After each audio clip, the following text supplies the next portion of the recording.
अच्छा जी, तो last time बच्चे हम लोगों ने आज हम के सेशन में हम लोग एनएमडी केट के एमसीक्यूज डिस्कस करेंगे, जिसमें आप लोगों को बताया जाएगा कि आप लोग जो है वो किस तरह से एमसीक्यूज को सॉल्व कर सकते हो।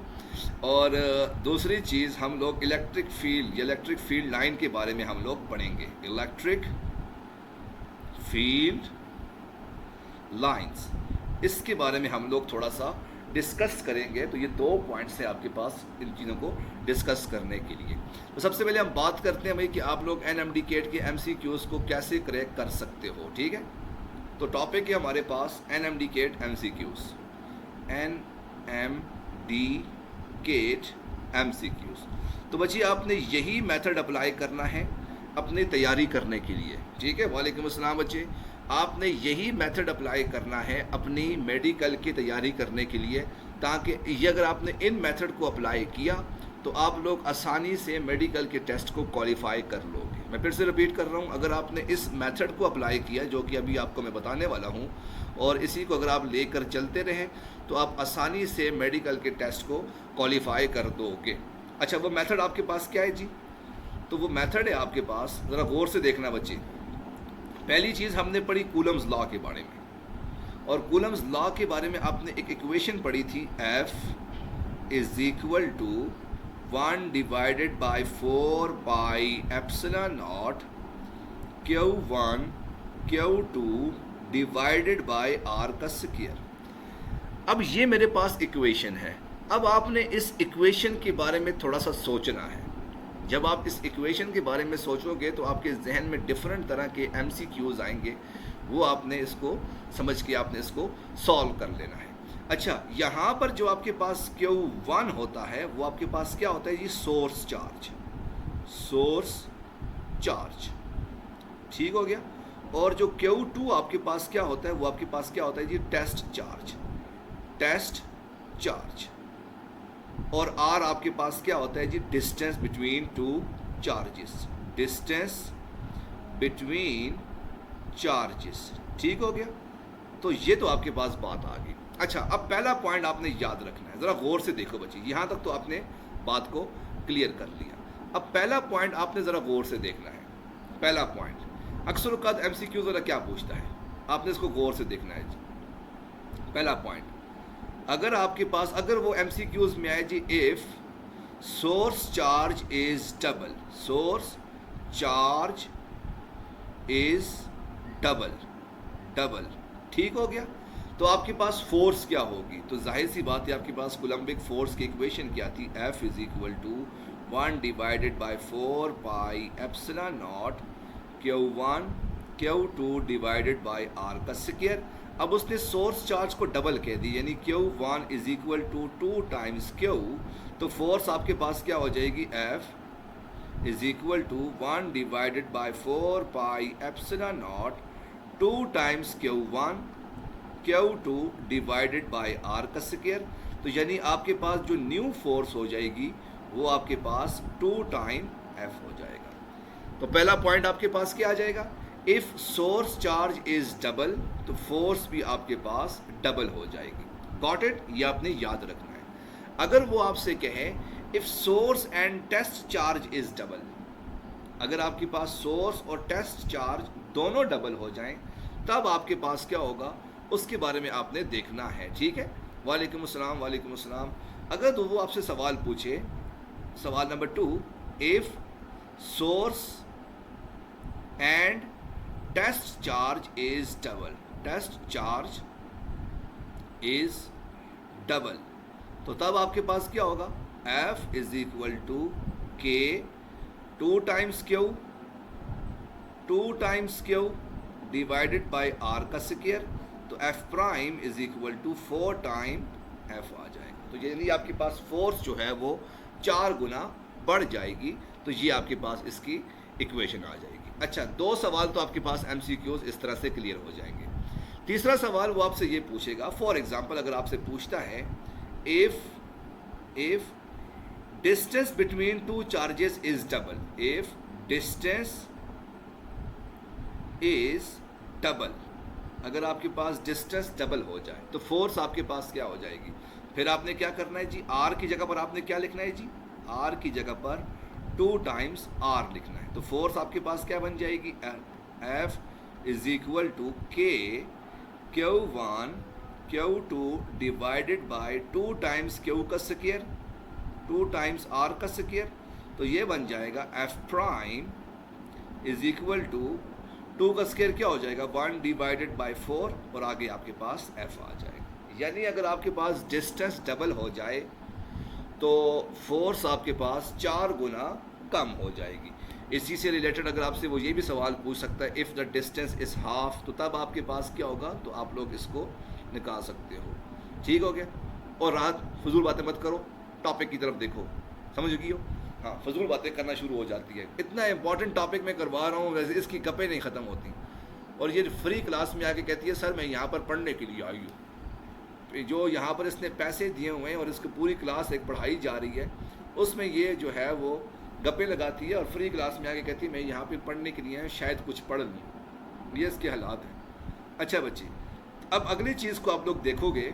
नेक्स्ट चीज़ आपके पास क्या आ गई, if the distance is half, तो जाहिर सी बात है फोर्स आपके पास 4 गुना इंक्रीज हो जाएगी। यहाँ तक तो बातें आपके पास क्लियर हो जाएंगी। अगली चीज़ वो आपसे पूछेगा डाइलेक्ट्रिक के बारे में। अगर आप किसी डाइलेक्ट्रिक को इंसर्ट करो तो फोर्स आपके पास क्या हो जाएगी, F is equal to 1 divided by 4 pi epsilon naught epsilon R Q1 Q2 divided by R का स्क्वायर। अब आपने डाई इलेक्ट्रिक को डिनोमिनेटर में लिखा हुआ है, यानी अगर आपके पास डाई इलेक्ट्रिक का क्या बन जाएगा, force is inversely proportional to 1 divided by epsilon R। ठीक है बच्चे, 2 मिनट वेट करो। तो यहाँ पे आपने देखा कि अगर आपके पास डाई इलेक्ट्रिक इंसर्ट हो तो फोर्स आपके पास कम हो जाएगी।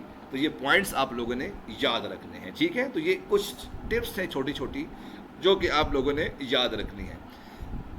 अगली चीज़ वो आपसे पूछता है कि भाई आपके पास एप्सिलॉन नॉट की यूनिट क्या होती है और एप्सिलॉन R की यूनिट क्या होती है। ये बड़ा अच्छा सवाल है आपके पास कि what is the unit of epsilon not, कि एप्सिलॉन नॉट की आपके पास यूनिट क्या होती है। तो ज़रा आप यूनिट निकालना सीख लो कि आप यूनिट्स को किस तरह से निकालोगे।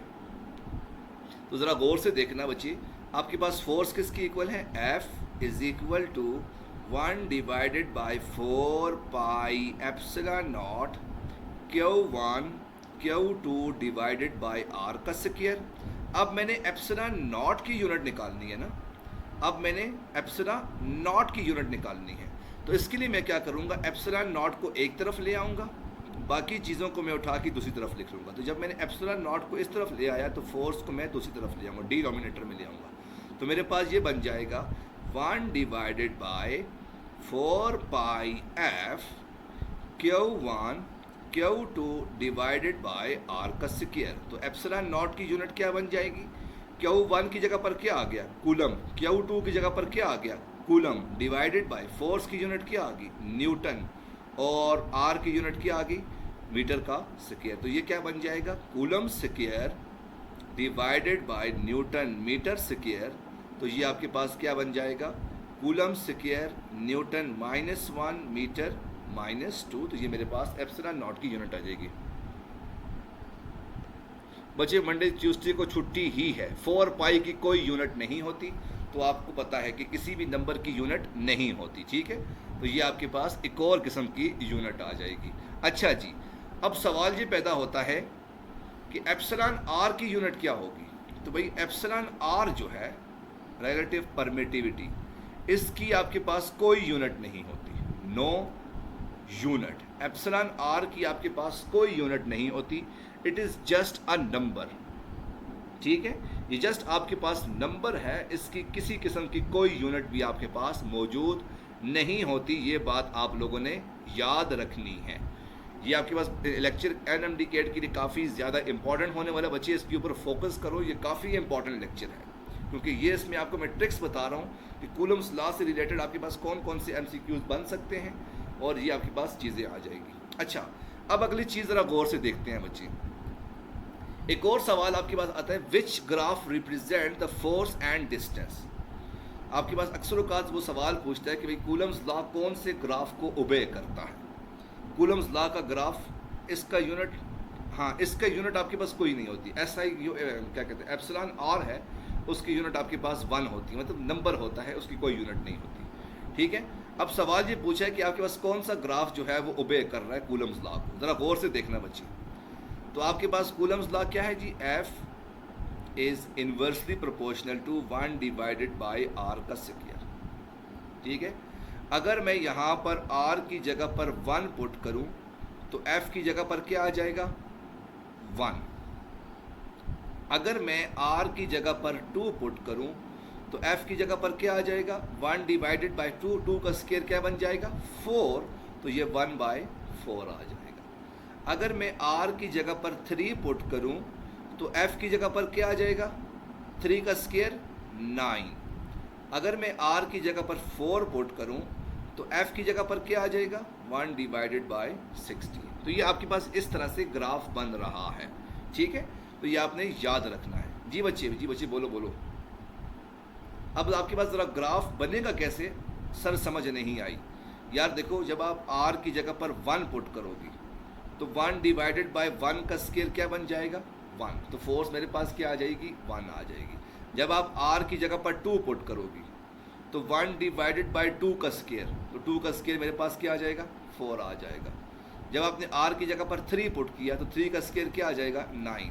R की जगह पर 4 की पुट किया तो क्या बन जाएगा, 16 बन जाएगा। तो ये आपके पास ग्राफ बन जाएगा। अब आपने इसको ग्राफ रिप्रेजेंट करना है, तो ग्राफ आपके पास कैसे बनेगा, ज़रा गौर से देखना भाई।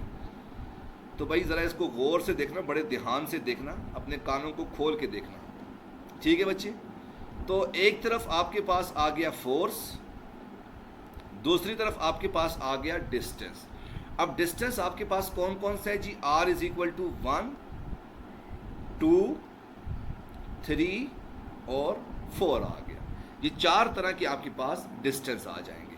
अब दूसरे पॉइंट्स आपके पास क्या आ गया, 1, ऊपर 1 है आपके पास, नीचे आपके पास 0 है। तो 1 का हाफ 1/2 मतलब 0.5 आपके पास क्या होगा, यहाँ पे होगा। 0.5 आपके पास इस जगह पर आ जाएगा। तो 1 डिवाइडेड बाई 4 आपके पास क्या बन जाएगा, 0.25। तो ये 1 डिवाइडेड बाई 4 आ जाएगा। तीसरा पॉइंट आपके पास क्या आ जाएगा, 1 डिवाइडेड बाई 9। तो 1 डिवाइडेड बाई 9 आपके पास कुछ इस तरफ आ जाएगा, 1 डिवाइडेड बाई 9। और चौथा पॉइंट आपके पास 1 डिवाइडेड बाई 16 कुछ इस तरह से आ जाएगा। अब ज़रा पॉइंट्स ड्रॉ करो, पॉइंट्स ज़रा ड्रॉ करो। जब आपके पास R की वैल्यू 1 है तो F की वैल्यू आपके पास क्या है जी, 1। R की वैल्यू 1 तो F की वैल्यू आपके पास 1 आ गया। तो ये पहला पॉइंट आपके पास ये आ जाएगा, 1 × 1। जब आपके पास R की वैल्यू 2 है तो F की वैल्यू क्या बन जाएगी, 1 डिवाइडेड बाई 4। जब आपके पास R की वैल्यू 2 तो F की वैल्यू 1/4। तो ये दूसरा पॉइंट आपके पास आ जाएगा। जब आपके पास R की वैल्यू 3 है तो F की वैल्यू 1 डिवाइडेड बाई 9। तो R की वैल्यू 3 तो ये बन जाएगा 1 डिवाइडेड बाई 9। तो ये आपके पास कुछ ये वाला पॉइंट आ रहा है। जब आपके पास R की वैल्यू 4 है तो ये 1 डिवाइडेड बाई 16। तो R की वैल्यू 4 तो ये 1 डिवाइडेड बाई 16 आपके पास कुछ ये आ जाएगा। अब ज़रा ग्राफ ड्रॉ करो, तो ग्राफ आपके पास कैसे बन रहा है, कुछ इस तरह से, कुछ इस तरह से आपके पास इसका ग्राफ बन रहा है। ज़रा देखो ज़रा, ये आपके पास कुछ ऐसा ग्राफ बन रहा है। तो भाई याद रखना कि कूलम्स लॉ का जब ग्राफ बन के आएगा तो वो आपके पास कुछ इस तरह से डिक्रीज फॉर्म में आएगा। ठीक हो गया। तो ये पॉइंट्स आप लोगों ने याद रखने हैं कूलम्स लॉ से रिलेटेड, जो कि MCQs बन के आते हैं, वो इस तरह से आपके पास बन के आते हैं। ये पॉइंट्स आप लोगों ने याद रखने हैं। Got it? ठीक है। तो ये आपके पास बेसिकली बेसिक पॉइंट्स आपके पास आ जाएंगे। अच्छा जी, अब अगली चीज़ हम देखते हैं भाई।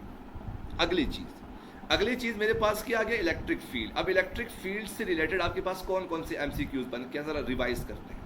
तो इलेक्ट्रिक फील्ड आपने क्या डिफाइन किया था, उसकी इक्वेशन लिखी थी, E is equal to 1 divided by 4 pi epsilon naught Q divided by R का स्क्वायर। याद रखना, आपने इलेक्ट्रिक फील्ड की NMD गेट के MCQs में ये इक्वेशन यूज़ नहीं करनी, फोर्स पर यूनिट चार्ज।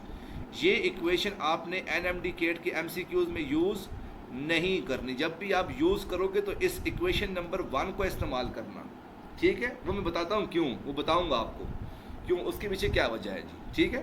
तो ये आपने जो इक्वेशन, जो ऑथेंटिक इक्वेशन है इलेक्ट्रिक फील्ड की, वो आपके पास ये वाली है जो हर जगह पर मानी जाती है। ऑथेंटिक इक्वेशन ये है, लेकिन ये ऑथेंटिक इक्वेशन नहीं है, तो आपने इसको याद रखना है। अब एनएमडी केट वाला सवाल क्या पूछेगा आपसे, अब एनएमडी केट वाला सवाल क्या पूछेगा, स्टूडेंट से क्या सवाल पूछेगा, if test charge is double, test, हाँ रिज्वाइन कर लो, if test charge is double, अगर आपके पास टेस्ट चार्ज डबल हो जाए तो आपके पास इलेक्ट्रिक फील्ड क्या होगी, then electric field will be, then E will be, option number A same, option number B double, option number C half, and option number D none of the above. If, ये मैंने बहुत दफ़ा सवाल देखा, if the test charge is double then electric field will be what, क्या होगा बच्चे,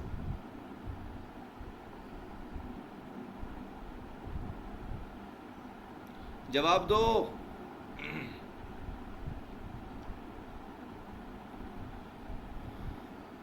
माशाल्लाह, तो हफ्सा ने कह दिया डबल, राहत ने कह दिया ए, अलिशबा सेम, इट्स मेरी जो कि कन्फ्यूजन में है और उसने ऑप्शन नंबर ए का ऑप्शन दिया हुआ है। तो ये बहुत से लोग डिफरेंट तरह के एमसीक्यूज बता रहे हैं, तो बहुत से लोग कह रहे हैं कि ऑप्शन नंबर ए होगा, तो इसको हम लोग देखते हैं कि क्या होगा।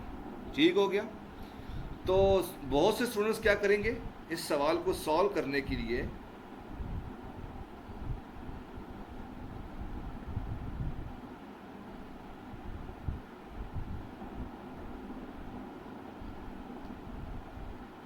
अच्छा बच्चे, तो इस सवाल को ज़रा देखने के लिए बहुत से स्टूडेंट्स क्या करते हैं, गलती क्या करते हैं, मिस्टेक क्या करते हैं, ज़रा गौर से देखना।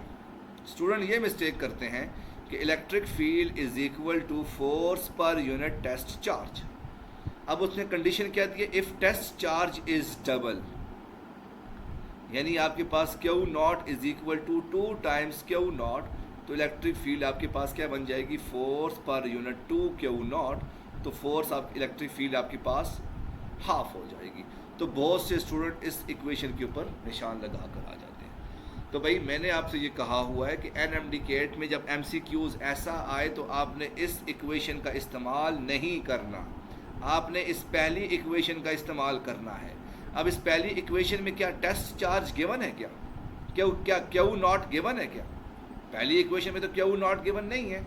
तो इसका मतलब ये हुआ कि आप जितना मर्जी टेस्ट चार्ज को इंक्रीज कर लो तो इलेक्ट्रिक फील्ड आपके पास फिर भी सेम रहेगी। हाँ, अगर सोर्स चार्ज को इंक्रीज करो तो आपके पास इलेक्ट्रिक फील्ड इंक्रीज हो जाएगी। तो इसका ऑप्शन नंबर क्या आ जाएगा, सेम आ जाएगा। क्या आ जाएगा, सेम आ जाएगा। यानी आपने जितना मर्जी टेस्ट चार्ज को डबल किया इलेक्ट्रिक फील्ड आपके पास सेम रहेगी। ये बात आप लोगों ने याद रखनी है। Got it? हाँ, बस ठीक है, तुम्हारे कॉन्सेप्ट देख लिए तो बस मुर्दे को भी जो है वो जिंदा होना शुरू हो जाएगा। अच्छा बच्चे, तो ये आपके पास बेसिक पॉइंट्स आ जाएंगे, इनको आपने गौर से देखना है, ठीक है। अब मैं आप लोगों से कुछ MCQs करवाता हूँ। हाँ, कुछ एनएमडी केट के MCQs हैं, अब आप लोगों ने मुझे खुद सॉल्व करके देने हैं। एनएमडी केट के MCQs हैं आपके पास। पहला सवाल है, if source charge is double while distance between charges is half, then electric force will be, या electric field will be, electric field will be option number ए। और वो आपके पास क्या हो जाएगा जी, पहला ऑप्शन क्या हो जाएगा, 2 टाइम्स ई या double, 2 times E. Option number B 8 time E. Option number C 1 divided by 4 time E. और option number D 1 divided by 2 times E. If the source is double while the distance between charges is half, then electric field will be what? जल्दी से बच्चे solve करके दिखाओ। तुम ये शायद वाला काम मत करो, तुम ये सॉल्व करके दिखाओ। शायद बी या सी होगा, इनमें से कोई ना कोई तो होगा ना, जो भी ठीक हुआ तो बाद में कह दूंगा सर ये होगा। हाँ, तुम ये सॉल्व करके दिखाओ।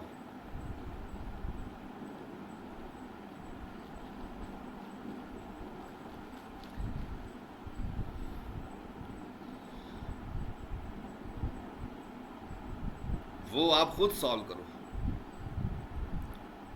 वो आपके पास खुद लिखा हुआ है।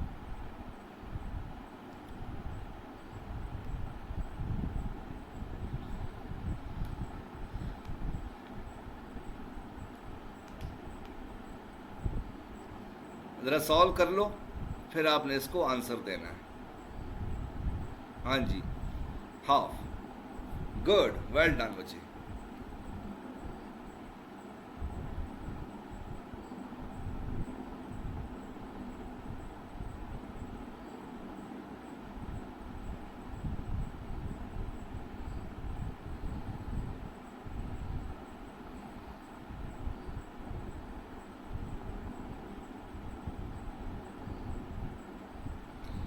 वो जो सवाल लिखे बच्चे उसका आंसर दो।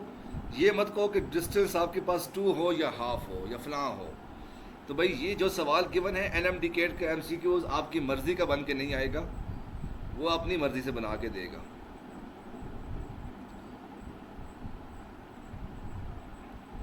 तो बच्चे जल्दी से इसका आंसर दो भाई। अच्छा भाई, अब ज़रा गौर से देखते हैं भाई, इस सवाल को ज़रा सॉल्व करते हैं और इसका एमसीक्यू ज़रा सॉल्व करने की कोशिश करते हैं। अच्छा भाई, तो जैसे कि आपने इलेक्ट्रिक फील्ड की इक्वेशन निकाली, E is equal to 1 divided by 4 pi epsilon naught Q divided by R का स्क्वायर। अब उसने आपको कंडीशन क्या दी है, if source charge is double, यानी Q की जगह पर आ जाएगा 2 टाइम्स Q, और distance between the charge is half, यानी R की जगह पर क्या आ जाएगा, R डिवाइडेड बाय 2। तो वैल्यूज पुट करो, तो ये आपके पास आ जाएगा K 2 times Q divided by R by 2 का होल स्क्वायर। तो ये आपके पास बन जाएगा 4, तो ये आपके पास बन जाएगा 8 टाइम्स इलेक्ट्रिक फील्ड। तो इसका option number B, that is 8 times electric field आ जाएगा। ठीक हो गया बच्चे? तो ये एक एमसीक्यूज आपके पास ये आ जाएगा। एक और एमसीक्यूज देखते हैं। अच्छा बच्चे, हाँ, एक और एमसीक्यूज देखते हैं भाई, एक और एमसीक्यूज, आखिरी एमसीक्यूज देखते हैं, फिर उसके बाद हम क्लास को वाइंड अप करते हैं। तो एमसीक्यूज एक और आपके पास क्या है जी, एनएम डिकेट का, और वो एमसीक्यूज आपके पास क्या है जी, if dielectric is inserted between the electric fields, then force will be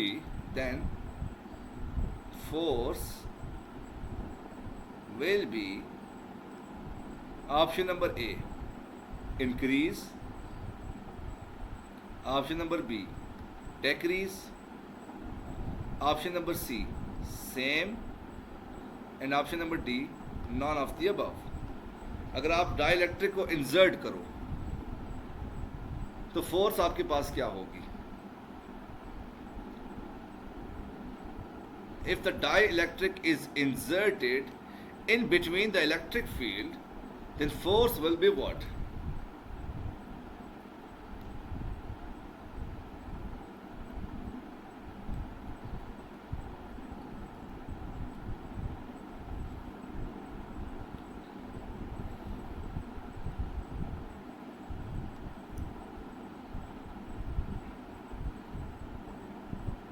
सोचो सोचो सोचो सोचो सोचो, तो फोर्स आपके पास क्या होगी?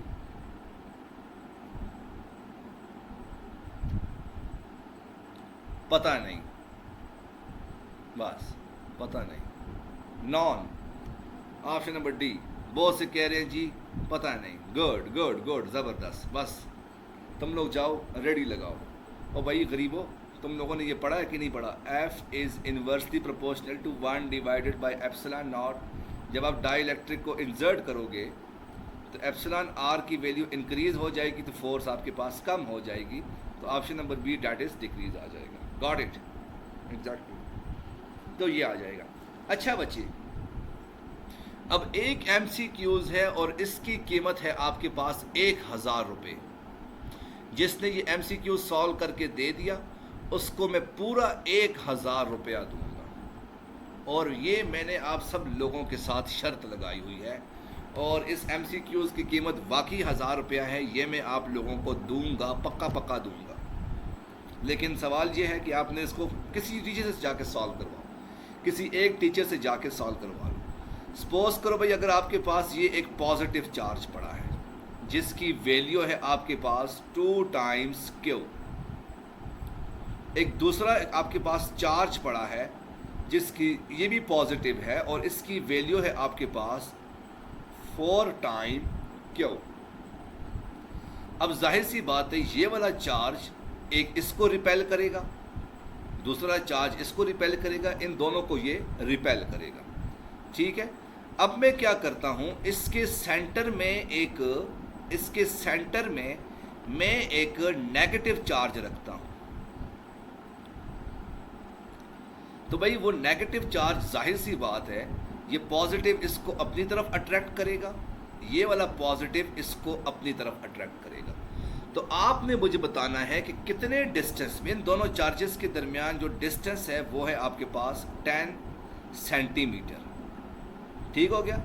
इन दोनों चार्जेस के दरमियान डिस्टेंस है 10 सेंटीमीटर। आपने मुझे वो वाला डिस्टेंस बताना है जहां पर आपके पास फोर्स बैलेंस हो जाए, यानी आपके पास ये चार्ज जो है वो रेस्ट की फॉर्म में आ जाए। आपने find distance where the charge is rest. आपने एक ऐसा डिस्टेंस बताना है जहां पर चार्ज आपके पास रेस्ट पॉइंट पे या रेस्ट पोजीशन पर आ जाए। ठीक है, मतलब आपने ऐसा डिस्टेंस बताना है कि अगर इन दोनों के दरमियान में मैं चार्ज को रखूं तो ये चार्ज आपके पास स्टेशनरी हो जाए। थोड़ा सा चार्ज में इसको इस तरफ करूं तो ये पॉजिटिव की तरफ मूव करे, इसको मैं दूसरी तरफ करूं तो ये दूसरे पॉजिटिव की तरफ मूव करे। आपने एक ऐसे पॉइंट पर रखना है जहां पर आपके पास ये चार्ज रेस्ट पॉइंट में आ जाए। ठीक है, अगर तो मैं आपको सिंपल सी बेसिक कंडीशन देता हूं, अगर ये आपके पास एक पॉजिटिव चार्ज पड़ा हो प्लस Q, ये आपके पास दूसरा पॉजिटिव चार्ज पड़ा हो प्लस Q, इन दोनों के दरमियान डिस्टेंस अगर 2 मीटर का है या 2 सेंटीमीटर का है, तो ये जो आपके पास पॉइंट होगा, ये वाला पॉइंट जो कि 1 सेंटीमीटर का होगा, और ये दूसरा पॉइंट भी आपके पास 1 सेंटीमीटर का होगा। इस पॉइंट पर आपके पास चार्ज रेस्ट पॉइंट पे आ जाएगा। अब आपके पास एक चार्ज 2Q का है, दूसरा चार्ज 4Q का है, और आपके सेंटर में आपके पास एक नेगेटिव चार्ज पड़ा है। तो आपने बच्चे मुझे कोई डिस्टेंस बताना है जिसमें आपके पास चार्ज रेस्ट पॉइंट पर आ जाए। ठीक है, वो आपने बताना है। 10 सेंटीमीटर नहीं आता, ये आपने खुद सॉल्व करना है। ठीक है बच्चे, थैंक यू वेरी मच। ये आपका होमवर्क है, आपने इसको सॉल्व करना है।